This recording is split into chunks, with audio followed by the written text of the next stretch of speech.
Guardian carries the same warning. They say it might be as damaging as the 2008 crisis. While the Telegraph talks of the knock-on effects it could have on sports events and music festivals this year. The Times also leads on that possibility, saying the illness could spread for months. Meanwhile, the Daily Mail reports on the Duke and Duchess of Sussex. It says that Canada will stop paying for the couple's security after they step down as working royals at the end of next month. So papers still coming in all the time, of course. We'll bring those to you as they do arrive. The Observer's chief leader writer, Sonia Soda, and the columnist of the article, Annie Miraj, here with me. And a lot of headlines about coronavirus, as you would imagine, because it's a story that's changing all the time. It is. There's the Daily Telegraph's front page with a striking headline and a striking image as well. Yeah, absolutely. So the Telegraph focuses on major events, maybe having to be put on hold for 2 months, schools perhaps being closed for up to 2 months, which they're talking about in this country. In this country, exactly. So huge disruption for parents, and I think this would have taken a lot of people by surprise. So when news first broke about coronavirus, it was very much kind of a story on the other side of the world in China.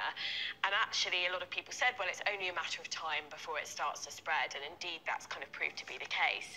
I think it's worth commenting on the image on the front as well of the Telegraph. So it's the Pope holding a hanky up to his nose, and apparently he had to cancel an engagement today after doing an event on Ash Wednesday, a mass where he shook hands with multiple people, and he's feeling unwell, and the Vatican are refusing to say whether he's been tested or not for coronavirus. And I think this really kind of shows you, I mean, there's nobody who sort of it might not touch. And in Iran, for example, we've seen a couple of very high-profile politicians being infected with coronavirus. We've just heard that the Vice President for Women's Affairs has been infected with coronavirus. So really, you know, I think it just goes to show it is spreading. I think the thing to remember there about coronavirus is that although it's more infectious than a virus like SARS, it actually doesn't appear to be anywhere near as serious. So it's very hard to be accurate about death rates, partly because it can be quite mild in some people. So a lot of people might not even know that they have it, which makes it hard to calculate the death rate. But experts think the death rate is somewhere between 1 to 2%, so not that far off flu. That's true, but the risk is, I guess, because it's infectious or relatively easy to catch, relatively easy, more people get scooped up in it. And just to pick up on what Professor Chris Whitty, the Chief Medical Officer, was saying, you used the expression just a matter of time. It's one that he's used himself, hasn't he, about the UK. But this idea of schools possibly closing is one they haven't decided on, have they? They've kind of said it may or may not be appropriate. They don't know yet. That's right. I think schools are taking their own individual decisions at the moment. I think in all this, I mean, look, it's a very rapidly developing story. I do think we have to be careful about being too alarmist, though. What we want to do is to be sensible, measured, have everything in place to respond quickly. But alarmist language is not helpful. I mean, Emmanuel Macron's quoted as saying, you know, we have a crisis before us. And that's not particularly helpful because we want to calm nerves at this time. But yes, the Six Nations contest between Italy and Ireland has been postponed. Not sure when it's going to take place. It could affect, you know, other sporting events as well. So it is going to have an impact, and it's also having an impact on financial markets as well now. Well, that's right. We can move on to that, can't we? Because that's in some of the other newspapers as well. So I think the FT... The Guardian.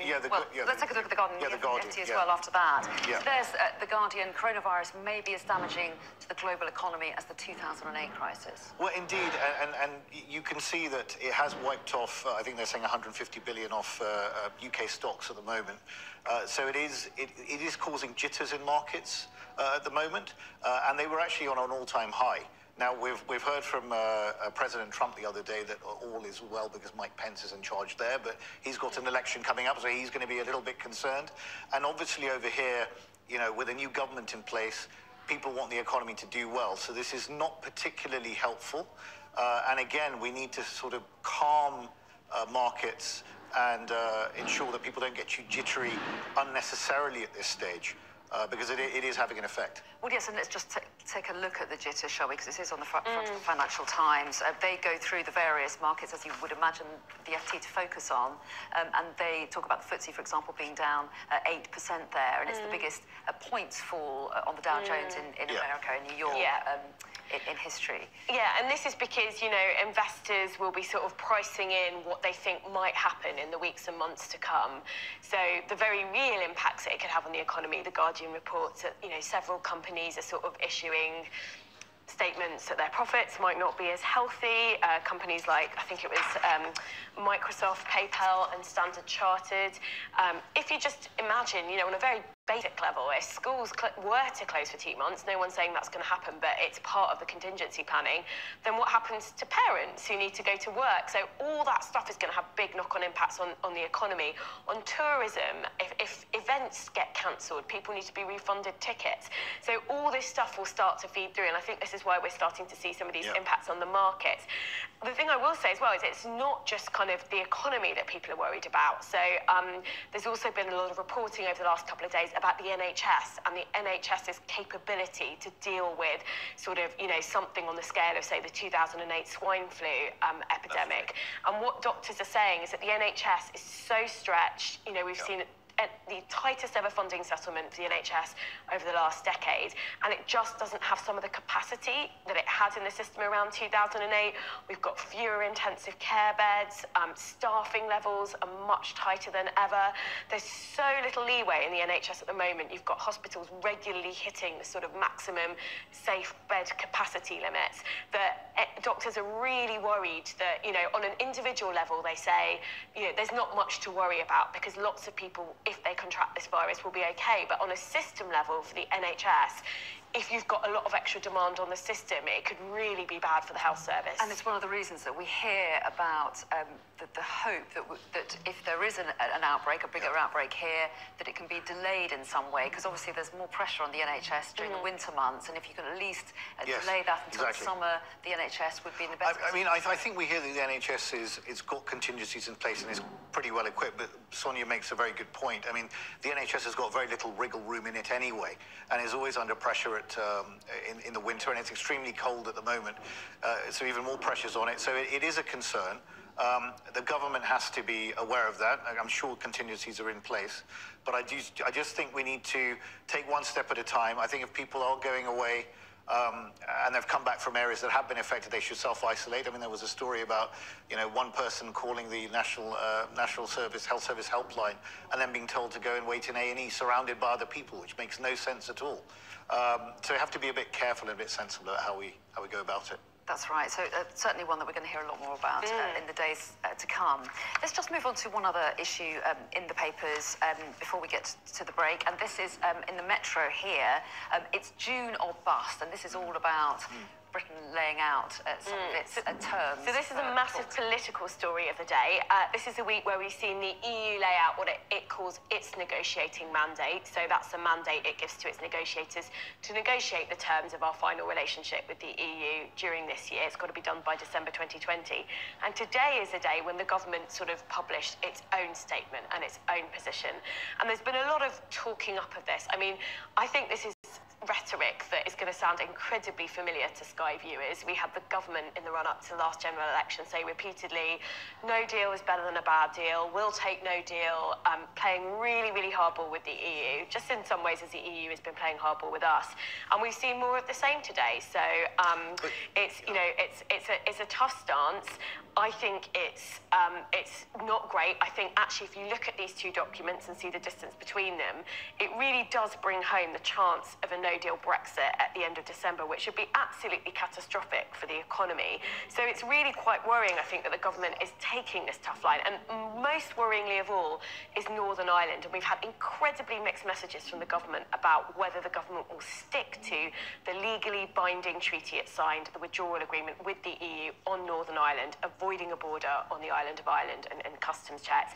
It's very unclear. You've got government ministers saying different things. So I think a lot of people concerned about the future of Northern Ireland will be very worried about that.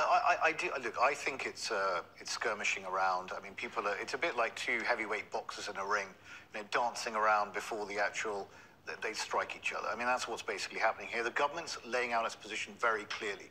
This whole idea of alignment, it's been very clear about. I mean, there was no point Brexiting if you are going to dynamically align or align in any way with EU rules. Now, that doesn't mean that there's going to be a race to the bottom on workers' rights, on other protections that are here. But it does mean that the UK does need to be able to set its own trade policy, its own policy on fisheries, etc., which I think Michael Gove has been very clear about the fact that there'll be an annual discussion going on about this. It needs to do that. Otherwise, there was no point having a Brexit and leaving if we're going to be so closely aligned that we're just rule takers. And might as well have stayed in. But the problem with that analysis is that in this day and age, in a very interconnected world, there's no such thing as having total national sovereignty over your rules and regulations. You're always going to have to do trade deals with other countries in order to do well as an economy. So, you know, there's a choice. Do we want to be a rule taker from the EU and align with their standards, or do we want to be a rule taker from the US in a trade deal with the US? That means accepting things like chlorinated chicken, lifting of drug price regulation for the NHS. Speculation is Absolutely, but there's no world where Britain can sort of be a sort of Britannia rules the seas, 19th century, we set all our own rules and regulations. Any country looking to do a trade deal with you that's much larger than you will expect some form of alignment. So it just makes sense. Sure, Sonia, but there is a difference between a Canada-style free trade deal and an Australia-style free trade. I mean, the Canada-style free trade deal, I mean, Canada is able to set its own trade policy, set its own position on workers' rights, whatever it may be. And that's exactly what the UK wants to have. Now, it's up to the EU how it responds. I mean, the EU's got quite a lot of its own problems at the moment because it can't actually agree a budget since the UK has left. So they've also got issues to deal with. And it's not in the EU's interest to have a situation where they have problems on borders with the UK. They sell us a lot of stuff themselves. So there's a choice between a Canada-style agreement or an Australia-style agreement, which is effectively no deal and you go to WTO rules. That's not what the government wants. It wants a Canada-style agreement, and that's what it's putting out there. So how likely do you think that a deal can be done, given the government said they need to make real progress by June? Well, I think the good thing is there's not a lot of time. I mean, this has to be, I mean, by June, we need to know which direction we're going in. And by December, the thing needs to be concluded. So actually, this is now focusing minds. And they know that Boris Johnson has an 80-seat majority. He can deliver what he's saying in Parliament, which is totally different to where we were last year. Quick thought, do you think something will be struck by June? I think it only will. I think it will actually mean that the UK has to give way. I don't think that the EU are going to give way on this. And I think if the UK doesn't give way, we will end up in a no-deal scenario, and it would be incredibly damaging. And I think it's up to our government whether they take us there or not. OK, let's take a break. Coming up, Heathrow's third runway ruled unlawful. We're going to be talking about the airport's expansion or not after the break.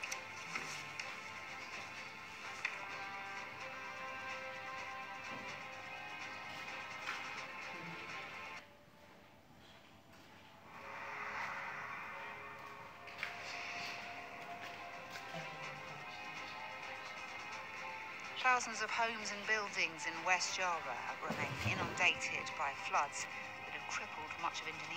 Me tonight, Sonia Soda and Ali Miraj. And we're going to go back to the front page of the Financial Times because the second story has caught your eye as well. And it's all about a ruling about Heathrow today. Yeah. Well, I think this is essentially what's happened is the High Court has said a case was brought by various environmental campaigners on the grounds that the government did not take into account its own climate change targets in relation to the third runway at Heathrow, and the Court of Appeal has ruled in favour, basically saying that there cannot be a third runway at Heathrow. Now, Heathrow Airport's going to appeal this decision, but the government has said it will not appeal it. Now, this is quite handy for Boris Johnson, who said that he would lie down in front of bulldozers. I mean, he is the Member of Parliament for Uxbridge, which is very close to Heathrow. So this kind of gets him off the hook quite neatly for now. But this raises a bigger question for me between the trade-off between wanting to be global Britain in a post-Brexit world and our climate change issues and things that we have to face up to. I mean, we've got COP26 coming later this year. We've got the River Severn about to burst its banks. You know, so climate change is a serious and pressing issue.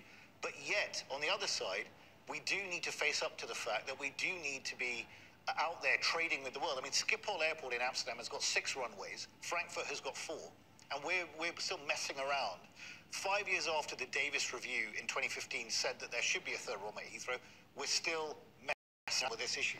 Do you agree that there is a tension there between our commitments under the Paris Agreement and global Britain? I mean, I think there's a bit of a tension, but only if you take quite an old-fashioned view of what it means to sort of trade globally and do business with the rest of the world. I think, you know, there's a really strong argument that with the levels of technology we've got in this day and age, we should be, you know, people shouldn't be flying around the world to do business. They should be using Skype. And to be honest, I think if the government invested far more heavily, our broadband network is absolutely dreadful when you compare it to countries like Spain or South Korea or Japan in terms of reliability and speed. If you had the government investing in that instead, maybe it would reduce the need for business travel. I think the other thing it's important to say is if you look at Heathrow, the vast majority of flights from Heathrow actually aren't business flights. They're flights by tourists. And look, we all love going on holiday. I know I really like it. I'm probably not as cognizant myself of the cost, the environmental cost of taking holidays. But we shouldn't be expanding capacity for people to fly more and more and more for leisure, I think. I think we should be encouraging people to take greener holidays and closer to home and more in the UK. Very quickly, get trains. Yeah, but then we need HS2. I mean, we need to face up to I the agree infrastructure with, challenges we have. I agree with that, yeah. I mean, I think we should have been investing far more in infrastructure, but I question whether air infrastructure, given the climate challenge, is the place to be investing in. I completely agree with you on HS2. I think we need much better rail infrastructure. The reality is we're at 80 million passengers at Heathrow. It's at capacity. We need more runway capacity in the southeast. OK, let's move on, shall we? Because I'm trying to squeeze in one more story. This is on the front of the Daily Mail, and it's the latest in the fallout from Harry and Meghan opting out of the royal family and their new role. So what's the line they're taking? So essentially, Canada has now said, so there was always a question mark. If Harry and Meghan spend most of their time in Canada, who on earth is going to pay for their security? Is a Canadian taxpayer going to pick it up? Is a British taxpayer going to pick up the bill? And Canada has now come out and said it's paid the royal security bill for the last few months, which actually I don't think we actually knew, and that they're not going to do it anymore. And I have to say, I can't really blame the Canadian taxpayer. It doesn't really feel like our royal family is up to I mean, Harry and Meghan and Archie have got high security requirements for obvious reasons. Don't see why the Canadian taxpayer should be having to pay for it. But I also not quite sure why the British taxpayer necessarily needs to pay for it. And that's the inevitable alternative. Well, yeah, it is. They do need security. And it's the latest twist in a very sorry saga, to be honest, that's occurring here. We had the whole issue with the title, whether they could use Sussex Royals. Now we have this. But I do agree with you, Sonia. I don't believe that the Canadians should be paying for it, nor should we. OK, on that note, we must leave it. But lots more to talk about again at 11:30. For the moment, thank you. Tonight, Sonia Soda and Ali Miraj, and an awful lot about coronavirus in the papers again tomorrow, and making a number of headlines. You picked out The Guardian first of all. Yeah, I mean, this is a very, very big story now. I mean, it's leading a lot of the papers. Essentially, what's happening is that the number of cases is rising. The Guardian's also picked up that it is actually affecting the economy as well. So they're talking about 150 billion has been wiped off UK stock markets already. The FTSE's down. The S&P's also down. So there is some concern about this. I think we need to just remain calm and not be too alarmist. I mean, we've heard Emmanuel Macron also talking about the fact we're facing a pandemic. The cases are rising. You know, there's the first case in Northern Ireland now as well. There's talks about schools having to close down, etc. But I do think we just need to remain calm. Do you think that's right? And it's difficult to get that balance between informing the public and not really unduly worrying. Yeah, absolutely. And when China started introducing all of its measures, there was a real debate in the public health community because some people felt, well, actually, there's a risk of invoking too much kind of mass hysteria about this, and that can actually be counterproductive. But at the same time, you've got to take it really seriously. A lot of people said it was only a matter of time before it started spreading. It has spread, and it's likely to get worse before it gets better. So, The Guardian focuses on the economic impact. And of course, as everything that's going on with the indices, the stock markets, but actually what they are doing is they're pricing in what might happen in the weeks to come, and it's things that will affect people's everyday lives if this does go badly. For example, the government has said it might have to shut down schools for 2 months if it gets really bad to try and prevent the spread and try and delay a spread, and that's obviously going to hit the economy because parents will find it very hard to get childcare, they may not be able to go to work, so that will hit productivity figures. It's also going to hit tourism probably. You've got sports events being called off, possibly more being called off. So there's a lot of way that these economic impacts will sort of filter through, I suppose. I think what else is quite striking is that we're starting to see potentially, very well-known people be affected by it. In Iran, which has had a lot of problems so far, we've seen the Vice President for Women's Affairs has got infected. One of their health ministers has got infected. There's now some speculation that maybe the Pope isn't feeling very well because he had to pull out of an event today. No confirmation of whether no confirmation, of course, for the coronavirus. but he did a big event yesterday in Italy where he had to shake hands with multiple people, and that the Vatican aren't saying anything on that. And let's move on to the front of the eye as well, because they cover a lot of these issues, don't they, in their various bullet points, which is they traditionally do, Ali. So Yeah. virus outbreak poses shutdown threat to Britain, and it picks out a number of those elements. Well, it does, and it talks about the sporting and cultural events at risk. So the Six Nations contest between Italy and Ireland's already been put off. There's also talk now about the Olympics potentially having to be postponed for the first time in history. Also, we've got Euro 2020 this year, which again is under review at the moment. So this is going to potentially cause some serious issues out there. Sonia's already mentioned the fact that schools may have to close. I think schools at the moment are taking their own particular views, and we've just had the half-term break, so a lot of people have come back. And the Chief Medical Officer on that issue had said, that it may or may not be appropriate. It's something they'll have to consider, but it's a possibility. Exactly, but more and more schools are looking at this issue now, and I think that there's been a case that in one of the papers that there's a case of a school closing down in one village already. So this could also have an impact more broadly, I think, in the next few weeks. Indeed, and let's move on to the Mirror, because they have a double-page spread. Yes. And this looks like a very alarming headline. So Yeah. what's it based on? It is a very long headline, but I think the meat of the story is interesting and important. So they focused on the NHS response and the NHS's capacity to deal with this if it gets worse, if we sort of move into pandemic territory. And hospitals, as part of their protocol, several hospitals have a procedure whereby if there's a lot of demand and very limited capacity, it's called the Three Wise Men approach. Would be men, wouldn't it? But it's three very senior consultants who have to take decisions about rationing care, which is basically relies on estimating how people are likely to respond to it. It is quite alarmist, but at the same time, we've had doctors warning about this. The NHS is incredibly overstretched at the moment. It's under huge budgetary pressures, tightest funding settlements since it was started. Although Boris Johnson has talked about increasing funding, hasn't he? And It's still enshrining that in the nowhere law. near its historic average increase year on year. And we know that it's been a really tough winter. Hospitals are regularly meeting the safe bed levels. We've got staffing crises. We know that there's a shortage of intensive care beds anyway. So this is why doctors are expressing fear. They're saying, don't worry too much about it on an individual level.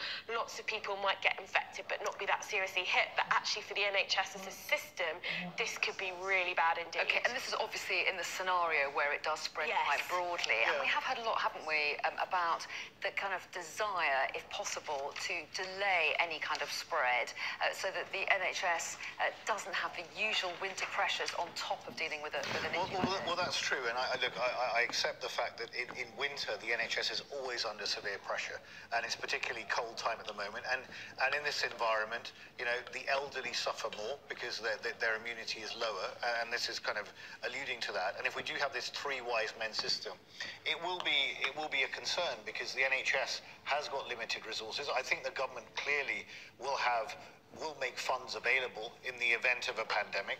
Hopefully we will not get there. And apparently they are, well versed in various procedures, following the previous outbreaks of SARS, etc. So I think the protocols are in place. We shouldn't be alarmist, but clearly there are pressures, and we need to take precautions. Yes, and I think the Prime Minister said, not to panic. The NHS is making every possible preparation at this stage, but certainly one to watch in the days and weeks ahead. Let's move on to another big issue that was around today. You've picked up the Times take on it's page 16 of the Times, and this is Brexit and a picture of not Boris Johnson. The greatest picture of Boris Johnson, is it? He looks half asleep and he's visiting a homelessness. So what was the UK said about their approach? So the government has published its document today that sets out its approach to the next stage of negotiations with the EU. The government's taking a pretty hard line, and actually some people think it's going back on what it signed up to in the withdrawal agreement a few weeks ago, and essentially at the heart of it is this threat to walk away from the talks in June if not enough progress has been made. I mean, I think what you're seeing is an escalation of rhetoric from both sides to some extent. I think viewers will be feeling really tired of this, quite exhausted of it. It's exactly the same rhetoric we've been seeing from the government all along. No deal is better than a bad deal. They don't really think no deal is better than a bad deal. They're just trying to make the EU think. But is that how negotiations work? Well, I think you do. The EU's doing exactly the same thing. They've stated very clearly what they want.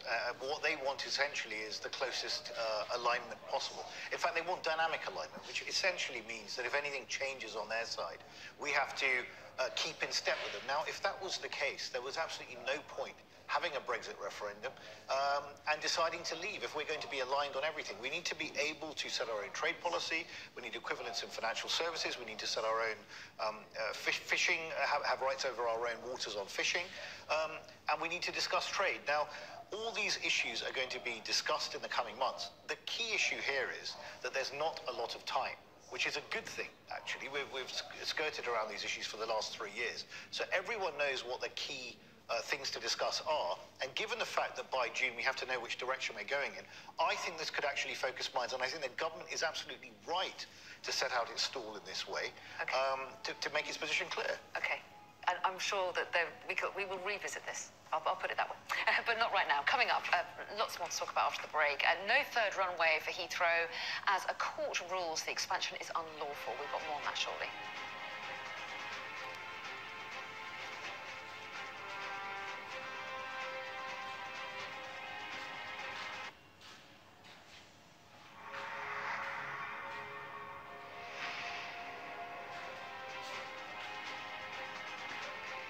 Thousands of homes and buildings in West Java remain inundated by floods that have crippled much of Indonesia's capital.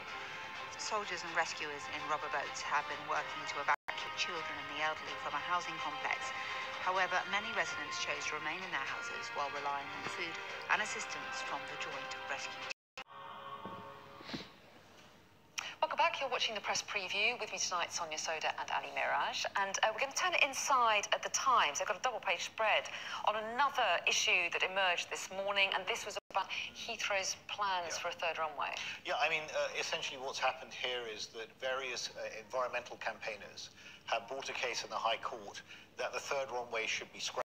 The High Court has ruled in their favour on the grounds that the government did not take into account its own climate change targets from the Paris Accord, about 2 degrees, etc., and it's been kicked out. Now, the government has said that it's not going to appeal the decision, but Heathrow Airport is. I mean, my own take on this is that we have a capacity issue on air travel in the southeast. I mean, Heathrow is at 80 million passengers a year. Schiphol has got 6 runways. Frankfurt has got 4. But Schiphol's got fewer passengers. Well, it's got